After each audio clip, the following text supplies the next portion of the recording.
Coach, he's a good one. He's a familiar one. LA tapping Ty Lue to take over a team that came woefully short of a title this year. Ty knows a thing or two about leading a team to a title in his first season. Got to the finals 3 straight seasons in Cleveland before moving on to LA. Of course, then he had LeBron. Now he has Kawhi. And now we have Chris Broussard. All right, Broussard, good morning. Thanks for being with us. Gotta ask, will anything change for the Clippers now that they have hired Ty Lue to be their new head coach?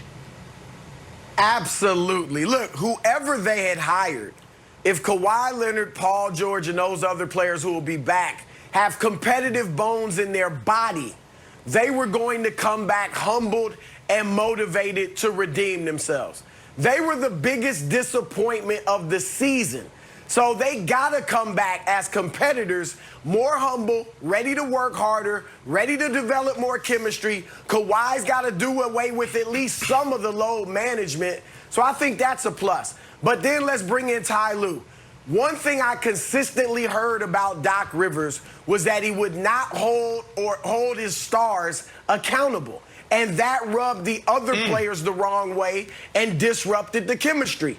Now Ty Lue, everyone says about Ty, he is not afraid to hold superstars accountable. If he held LeBron James accountable, he can hold Kawhi Leonard and Paul George accountable. That in and of itself will be a big help. We know the team has talent. There's no question about that.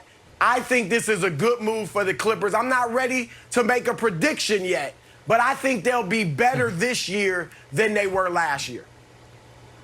All right, let me start with Ty. I am so happy for Ty Lue. He is a great guy. He's an excellent coach, and he held out for what he deserved salary-wise and contract length-wise, and it worked out to his advantage. And he still gets to live in L.A., and unlike if he were coaching the Lakers, his seasons are going to be about a month shorter than if he were coaching the Lakers. Yeah. So it's more money and less work. So that's good. So I'm happy for my buddy Ty. Now, as far as how much of an impact will this make, Chris Broussard, I have a very quick question for you. You've been on television for, I don't know, 15, 20 years. How many times you've been late to a show? God, I don't even know if maybe once. Never? Maybe once. I don't know. Okay. Yeah, all right. Maybe never. So I would say for us to see a cultural shift with the Clippers, I would say step one for Ty Lue is to tell Kawhi, you either got to move from San Diego or you got to set the alarm clock a little bit earlier. Because what was discussed in the Joe Von Buha athletic report was one of the reasons folks on the Clippers felt Kawhi got special treatment was he couldn't even be bothered to show up to team flights on time all the time. So it wasn't just load management. It wasn't just practice when you want to practice. It's everyone's waiting on you to get here. And so it's one thing if Kawhi Leonard, Brandon, doesn't want to be a vocal leader. Yep. That's not who he is. Fine. It's another thing entirely if his actions are displaying either a lack of seriousness or a feeling of the rules don't apply to me at all, as basic as when the team plane is leaving. And I do think Broussard is absolutely right, Brandon, that it starts with Ty holding him accountable for those things at the very least if they're going to have a cultural shift in Los Angeles with the Clippers, Brandon. 100%. I absolutely love this hire. When I saw this on our sheet of what we're going to discuss today, I thought about 2016. And I think everybody remember this moment because it was an interesting moment. 2016, the NBA Finals, the Cavaliers against the Warriors. On the bench, 2 minutes, 27 seconds left. Ty Lue tells LeBron, shut that up. Do you remember that moment, Nick?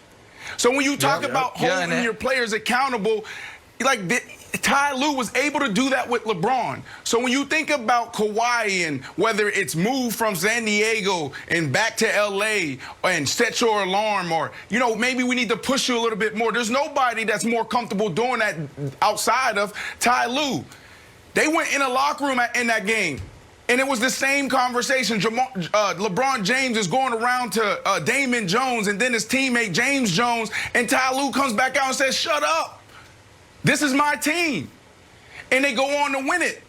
So I love Ty Lue because you talk about accountability and there's nobody better. But then there's another name, Paul George. And our producer, Charles, here on the show, there's nobody better about discussing the Clippers than him. He grew up a Clippers fan. So when I'm like, yo, so who do you think is the bigger problem? And his first response was Paul George. Like, that is the guy in the locker room that seems not to mesh with everyone else. So you insert Chauncey Billups. Chauncey Billups is that guy that can probably move him emotionally. For me as a player, it wasn't always the head coach. It wasn't always the wide receiver coach. Sometimes it was Todd Bowles in Miami, the defensive coordinator, that was able to move me emotionally and push me. And when I went to the Jets, it was Brent Boyer, our special teams coach. So I really like this combination. I think if they clean this up, they can easily be back where they're supposed to be next year. And that's in trouble. And your Lakers in trouble. Oh, boy. I So also love they the shouldn't have Chauncey blown him up. hire, All right. Broussard.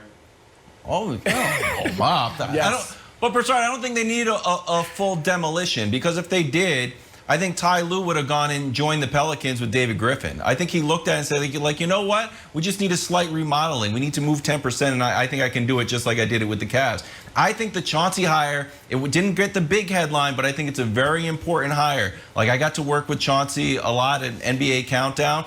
If Chauncey was like, hey, Kevin, we're going to go to Mount Everest, I'm like, all right, I'll follow you up Mount Everest. He's that type of leader. I've talked to him about, like, personal stuff, career stuff. I've talked to him about what it's like to own a Wendy's franchise, which he owns a few of. The other good, interesting thing about not just how he's going to relate to Paul George, you think about it, Broussard, there's only been 31 guys who have won Finals MVP. Kawhi's won it, and Chauncey has won it. So the idea that Chauncey can relate to Kawhi on a different level, because that is the most select group of all select groups. The one thing I want to push back on you, Broussard, is this. With the season, we don't know what the season's going to look like. Maybe it starts in late January, maybe it starts in February. We don't know how it's going to play out. I don't know if the answer is Kawhi has to play more games. It doesn't feel like he wants to do that, and it feels like he'd be walking into a fight right away. I would rather take the tack that Toronto take, like, hey, what are we going to do? Let's make it work. Pinning the Clippers chemistry issue on his load management issues, I think that's not the right move. I think load management is just what you're getting with this guy. No, I'm not saying that was the cause of the chemistry issues, but it sets a bad tone for the team. Because it's like we can drop Kawhi in every, 2 out of every 3 games and be fine. No, this is the NBA. You need to develop chemistry. We saw that, period. The Clippers, Anthony Davis played through injuries. LeBron played through nicks and knocks and things like that. And we saw what happened with them. Kawhi's got to come back ready to play. I don't think they may not play 82. But if they do, 70 to 75 games. You can't be missing 20 games if you're not really injured. 1,000% and they can't coach they can't coach Kawhi scared. Because Kawhi, I know he's got, he can leave after next season. He's not going anywhere. He's from Southern California. He's been to 2 other teams already. Where's he going? He wanted to be in LA. I think that's He'll right. stay. I just want to add one other thing. I think they're smart to hire Ty Lue. We'll see what happens with Kawhi if he adjusts his routine, if you will.